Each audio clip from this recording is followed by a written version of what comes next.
Hi, doll.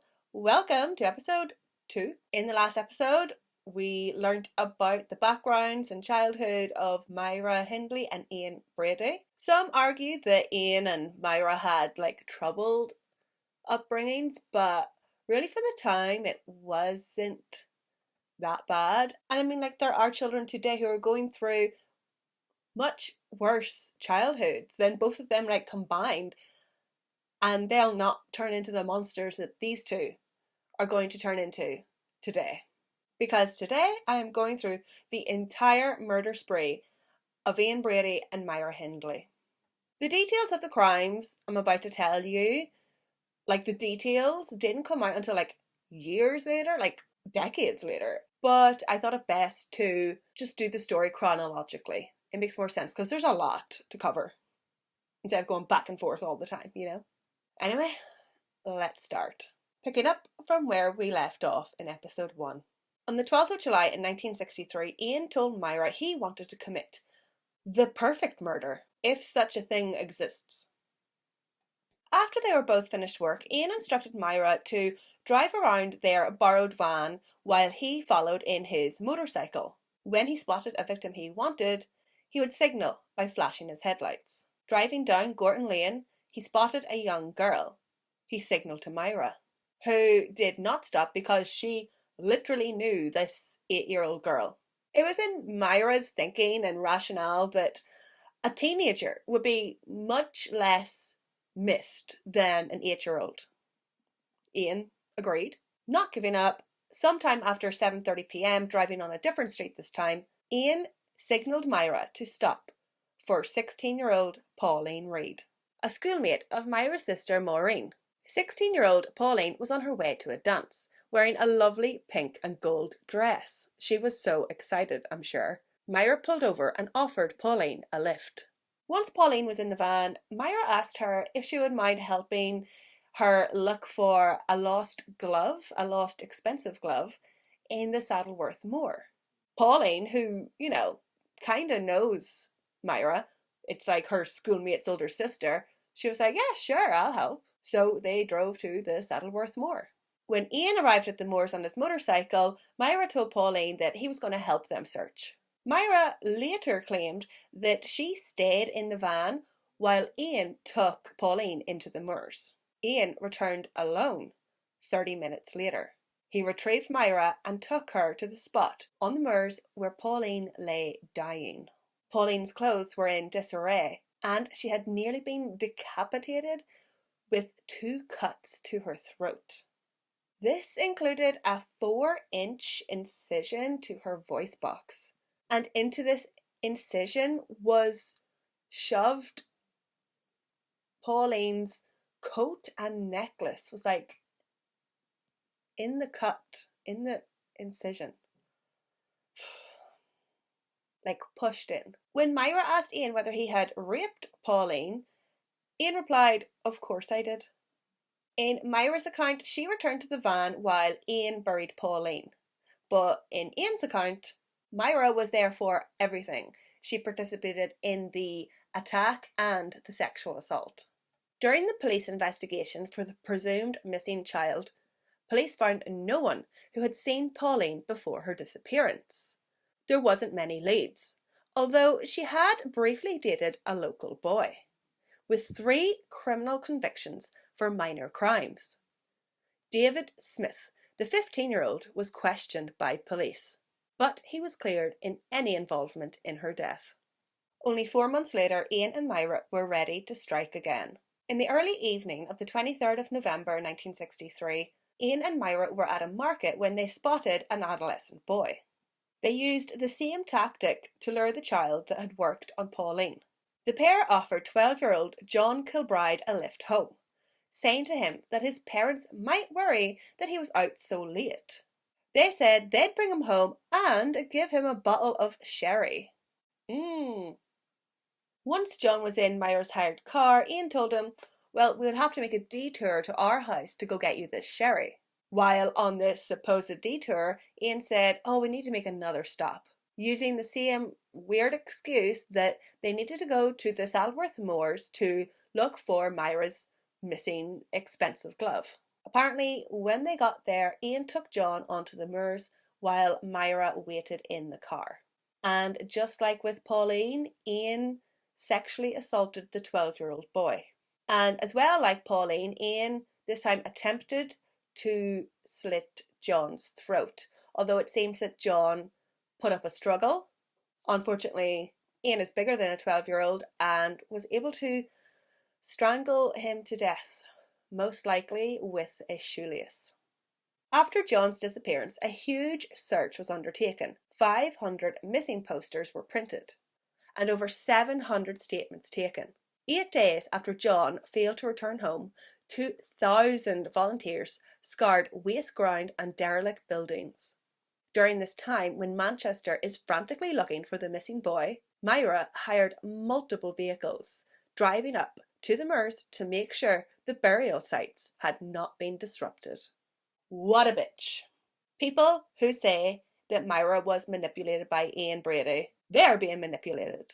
She's going up there of her own accord. 6 months later, again after work in the early evening, the 16th of June 1964, 12-year-old Keith Bennett was on his way to his grandmother's house when Myra called him over. Look at this little cutie, isn't he adorable? He looks like that kid from Jerry Maguire. Myra asked this little cutie if he would help her stack boxes into her van. After Keith had helped her, Myra then offered Keith a lift. Where are you going? And I feel like this is such a good tactic or ploy to get somebody into your vehicle. Like, you get them to work for you, then you offer them repayment. And because you did work, you feel like you are deserved reimbursement. So I feel like it's good, like, psychological trick. So Keith got in the van, and little did he know that Ian was already in the back. Myra drove them to Saddleworth Moor. Again, while there, Ian took Keith out onto the moors. Again, supposedly looking for this glove. What is with this glove? So weird. A glove? About 30 minutes later, Ian returned to the van, again carrying a spade that he had hidden there earlier. When Myra asked Ian what happened, how did it go, Ian replied that he raped the boy and strangled him with a piece of string. Like with John Kilbride, missing posters were plastered all around Manchester. Here is a picture of Winnie Bennett on the left. She is talking to Sheila Kilbride, John's mother. This photo was taken on June 24th, 1964, only 8 days after Keith went missing. During Keith's investigation, his poor stepfather became a suspect, and police did not let up. Over the next 2 years, the stepdad was taken in for questioning 4 times. Detectives searched the house, including under the floorboards. And on discovering that all of the houses were connected, they then searched the entire street. How intrusive and a waste of time. Like, obviously they think it's the stepdad, and you're meant to look at family and friends first, but oh God, such a waste of time. Oh. Now, we're going to take a quick break from the murders because during this time, Myra's younger sister Maureen married David Smith on the 15th of August 1964. And yes, the same David Smith who was dating Pauline Reed, Myra and Ian's first victim. Coincidence? Actually, yes. Well, they probably all knew each other from Maureen. You know, like they're all in the same year in the same school. Anyway, the marriage was hastily arranged and performed at the Town Hall Register Office. None of the Hindleys attended. Myra did not approve of the marriage, and her mother was embarrassed as Maureen was 7 months pregnant. Dun dun dun! And David had several criminal convictions, including actual bodily harm and burglary. Doll, look at that hairdo! Oh my lord! It looks like she's smuggling avocados or something. It's so big. Oh my god. Soon after the wedding, Ian suggested that the four take a day trip, a double date, to Windermere. This was the first time Ian and David had met properly. Ian was quite taken with David, apparently impressed by David's demeanour. The two talked about society, the distribution of wealth, and the possibility of robbing a bank. David was similarly impressed by Ian, who throughout the day was splashing the cash and paid for everyone's food and wine. The trip to the Lake District was the first of many outings for the foursome. Myra, she felt this budding relationship between the men compromised their safety. She was jealous and very apprehensive about the friendship. But it also seems that Ian was grooming David to become his new or additional partner in crime. Ian gave David books to read, gave him Nazi homework just like he had Myra. The two often discussed robbery and murder. David was in awe of Ian, and Ian liked it. There were also rumours that Ian fancied a bit of Maureen. However, Myra apparently went along with this foursome as she did enjoy the growing relationship she was getting with her sister. 6 months after the murder of Keith Bennett, on Boxing Day in 1964, Ian and Myra went to a fun fair. They noticed the 10-year-old Leslie Ann Downey was apparently alone. We have another little cutie here. Doesn't she look like Shirley Temple? Look at those cheeks. At the fun fair, Ian and Myra approached the child and deliberately dropped their shopping in front of her. They asked the wee girl if she would help them carry their shopping to the car, which is sort of the same tactic as they used with John Bennett. From there, their MO kind of changed. They took Leslie Ann to their house. Apparently, Myra's granny wasn't there that night. At the house, Leslie Ann was stripped naked and gagged with a scarf. Then the 10-year-old was forced to pose for photographs before being raped and killed. Again, Leslie Ann was strangled, most likely with a piece of string. Later, Myra would claim that she went to fill a bath, and by the time she got back, Leslie Ann was dead. Meanwhile, Ian, he later claimed that it was Myra who killed Leslie Ann. The following morning, Ian and Myra drove Leslie Ann's body to Saddleworth Moor and buried her in a shallow grave, naked with her clothes at her feet. Again, there was a huge search for the child, but she was not found. This is a picture of Leslie Ann's mother, Anne, on the 17th of July 1965, searching for clues of her daughter's disappearance at the fun fair. It's always so awful when these things happen around Christmas as well for some reason. It is just so tragic that these women were brought together under such circumstances. In these pictures, Sheila Kilbride, Anne Downey, and Winnie Bennett are at Mrs. Kilbride's house. And if you look in the top left corner, we can see a lovely framed picture of John on the mantelpiece. It looks like one of those school pictures, like in your uniform. It's just so tragic. 10 months later, on the 6th of October 1965, Myra drove Ian to Manchester railway station. While she stayed in the car, he went in to search for another victim, their fifth victim.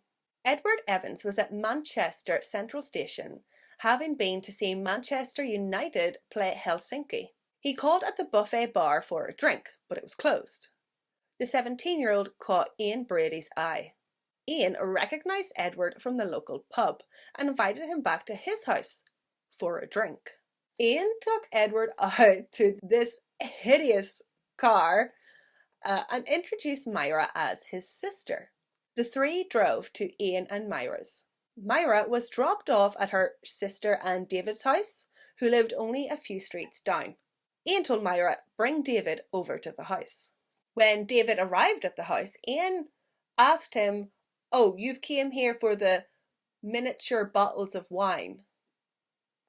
Whatever that's all about. Apparently that's what he said. Ian told David to wait in the kitchen while he went to get them for him. A few minutes later, the silence was broken. David heard a horrifying, high-pitched scream. The scream carried on, and then there was another, and then another. Myra screamed from the living room, "Dave, help him!" David ran to the living room, where he seen a young man, Edward. Edward was half off the couch. His legs were on the floor, while his head and shoulders were still being propped up on the sofa. Ian was standing over Edward, his legs on either side of the boy. Ian was holding an axe in his hand. He lifted it up high and swung down. The axe struck the side of Edward's head. It made a horrifying sound, a sound that would torment David Smith for the rest of his life. This would be a horrible end, but it didn't end here. Edward was still alive and was trying to escape. So Ian, in like a brawling struggle, strangled Edward Evans to death with an electrical cable. Oh, it's just like so horrific. Like what an awful way to go. Can you imagine your last few moments on earth are in such pain and such horror and fear? Like nobody deserves to go out that way. Well, maybe Ian Brady does. So during this brawling struggle, Ian like hurt his ankle, he like sprained it or something, and so wasn't able to dispose of Edward Evans' body. So Myra and David had to help. Later, David said he did what he had to do to survive, and I feel that like if any of us were in that situation, we would do the same out of fear. What if they kill you? They know where you live. They know your wife. Like, you just gotta get out of there just smoothly as possible.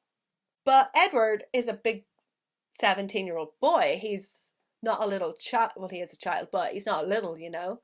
So David couldn't carry him either. So the three of them wrapped up poor Edward in a plastic sheet and carried him into the upstairs spare bedroom. Then the three of them made quite a detailed plan.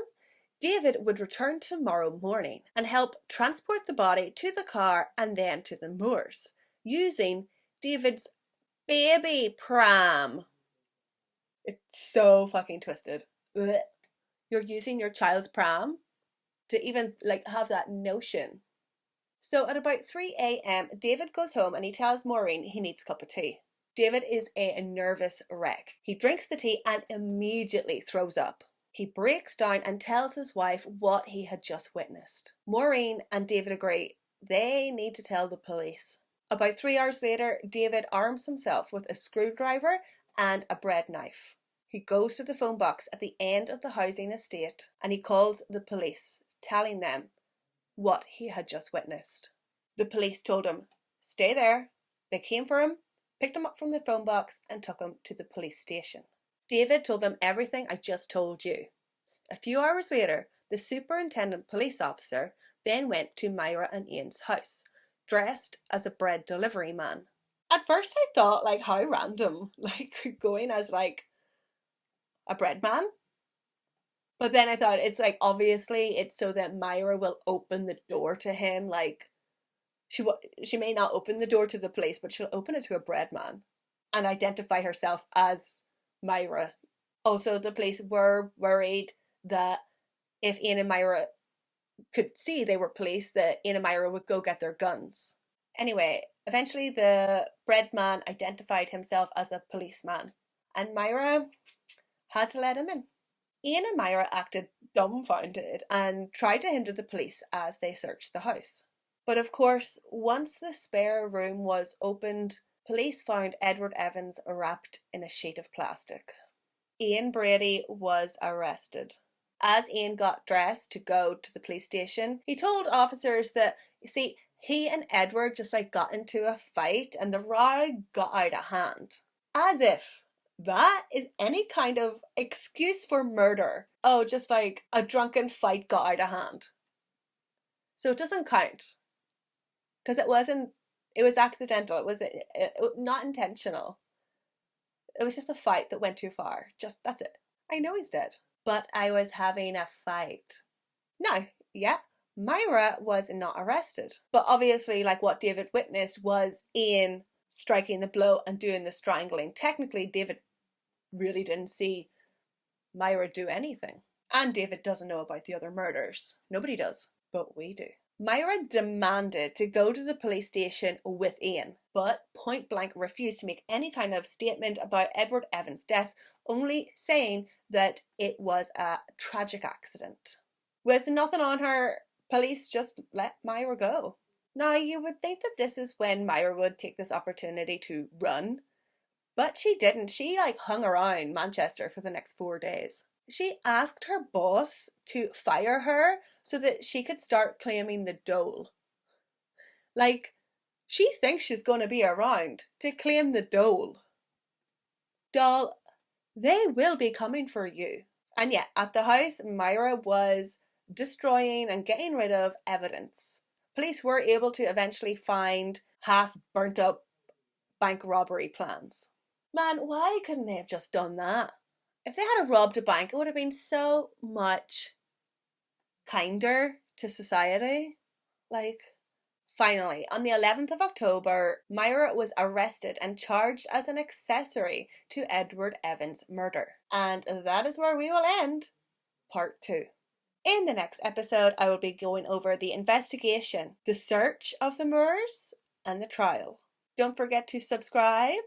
Don't miss it. Episode 3 coming real soon. And if you have a second, check out the Patreon. There is now a £1 tier if you want to help me and the channel grow. Go on, you know you want to. Slan!